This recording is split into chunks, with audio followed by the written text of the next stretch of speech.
सुरू झाली आहे देशातील पहिली डिजिटल जनगणना, ज्याच्यामध्ये अचूकता, पारदर्शकता आणि विश्वासार्हता वाढवण्यासाठी स्वजनगणनेला प्राधान्य दिले गेले आहे.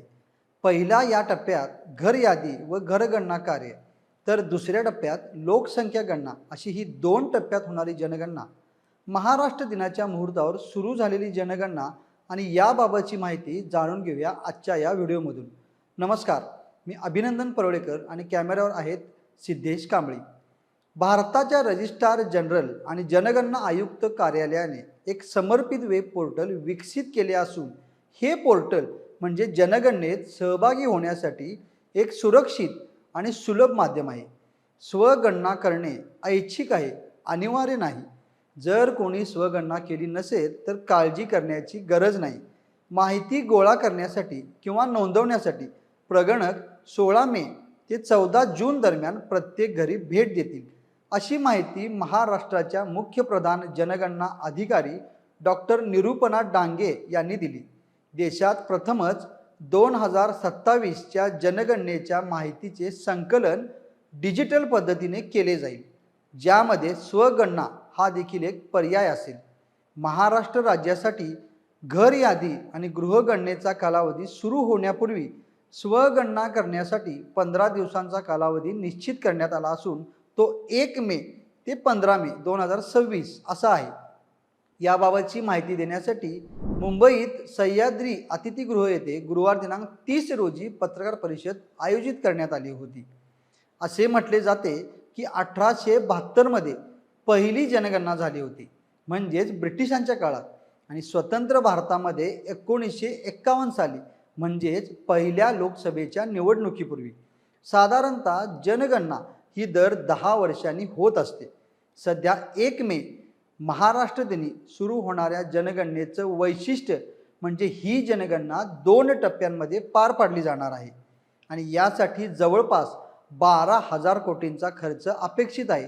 तर पुढील 2 महिने देशभर 30 लाख कर्मचाऱ्यांच्या आसपास लोक यासाठी परिश्रम घेणार आहेत.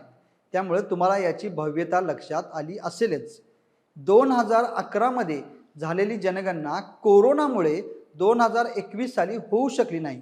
2011 साली 121 कोटी 8 लाखच्या जवळपास भारताची लोकसंख्या होती. आता ही जवळपास 140 कोटींच्या वर जाण्याची शक्यता आहे. आत्ताच्या होणाऱ्या जनगणनेचं वैशिष्ट्य म्हणजे अनेकांना ऑनलाईन पद्धतीने स्वतःची नोंदणी करता येणे शक्य होणार आहे. म्हणजे आता कुटुंबाची आणि स्वतःची नोंदणी करण्यासाठी अवलंबून राहण्याची गरज नाही, असा सुद्धा पर्याय यामध्ये दिला गेलेला आहे.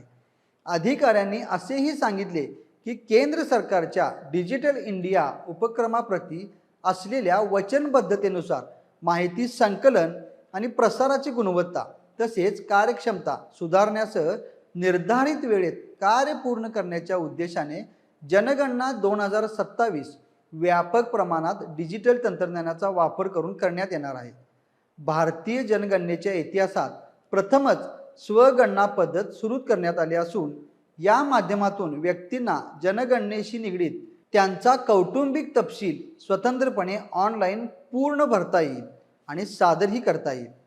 या वेळच्या जनगणनेचं आणखी एक वैशिष्ट्य म्हणजे आपल्या घरामध्ये प्रामुख्याने सेवन काय केलं जाणार आहे. म्हणजेच काय तर आपण कोणतं अन्नधान्य सेवन करतो, अन्नधान्य कोणत्या प्रकारचं आहे याची सुद्धा दखल किंवा नोंद होणार आहे आणि यातून देशाच्या कोणत्या भागात कोणत्या पद्धतीचं अन्नधान्य सेवन केलं जातं याची माहिती संकलित तर होईलच, पण त्याचबरोबर त्या भागातल्या अन्नधान्याच्या उत्पादनाशी त्याचा संबंध आहे का याची सुद्धा अभ्यासपूर्ण माहिती उपलब्ध होईल.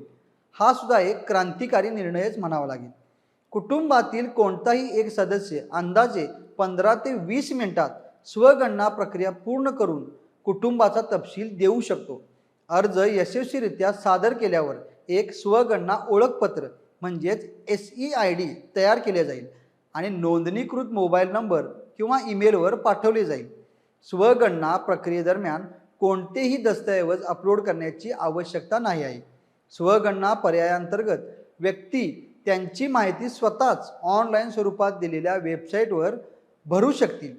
स्वगणनेची प्रक्रिया पूर्ण केल्यानंतर एक SEID येईल. 16 मे ते 14 जून या कालावधीत जेव्हा गणनाकार तुमच्या घरी भेट देतील तेव्हा हा SEID त्यांच्यासोबत सामायिक करणे आवश्यक आहे. गणनाकाराकडून SE डेटाची पडताळणी आणि मान्यता झाल्यानंतरच घर यादी आणि गृहगणनेसाठीची गणना पूर्ण मानली जाईल. घर यादी आणि गृहगणना या जनगणनेच्या पहिल्या टप्प्यात प्रगणक ज्यावेळी घरी भेट देतील त्यावेळी स्वगणना डेटाची पडताळणी, पुष्टीकरण आणि तो अंतिमतः सादर करण्यासाठी SEID सामायिक करणे आवश्यक असेलच. स्वगणना पोर्टलद्वारे सादर केलेला सर्व डेटा एन्क्रिप्ट केला जातो आणि कडक सायबर सुरक्षा आणि गोपनीयतेच्या उपाययोजनांसह सुरक्षित सरकारी सर्व्हरमध्ये संग्रहित केला जातो. प्रत्येकाने योग्य URL ला भेट देऊन त्याची खात्री करावी आणि SMS, ईमेल संवादांची सात्यता पडताळून पाहावी असा सल्ला सुद्धा देण्यात आलेला आहे. याबाबत तुम्हाला काय वाटतं हे आम्हाला कमेंट करून नक्की कळवा आणि महा MTVच्या YouTube चॅनलला सबस्क्राईब करा. धन्यवाद.